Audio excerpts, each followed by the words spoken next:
ইরানের সেনাবাহিনী ও এর শক্তিশালী আকাশ প্রতিরক্ষা ইউনিটের অভিযানে যুক্তরাষ্ট্রের আরও একটি F-15 যুদ্ধবিমান ভূপাতিত হয়েছে বলে খবর পাওয়া গেছে। বুধবার তেহরান ভিত্তিক সংবাদ সংস্থা তাসনিম নিউজকে দেওয়া এক সাক্ষাৎকারে একজন দায়িত্বশীল সামরিক সূত্র এই তথ্য নিশ্চিত করেছেন। ইরানের খাতাম আল আম্বিয়া সেন্ট্রাল হেডকোয়ার্টার্স এর আগে সোমবার 3টি মার্কিন যুদ্ধবিমান ভূপাতিত করার দাবি করেছিল। সেই ঘটনার রেশ না কাটতেই নতুন করে আরও একটি অত্যাধুনিক যুদ্ধবিমান ধ্বংসের খবর মধ্যপ্রাচ্যের সামরিক উত্তেজনাকে এক নতুন মাত্রায় নিয়ে গেল।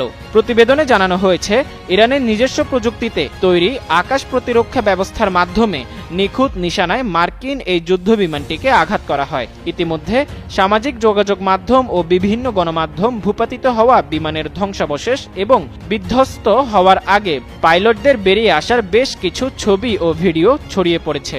ইরানের সশস্ত্র বাহিনী সোমবার সকালেও ইরান কুয়েত সীমান্ত এলাকায় একটি আমেরিকান F-15 যুদ্ধবিমান ভূপাতিত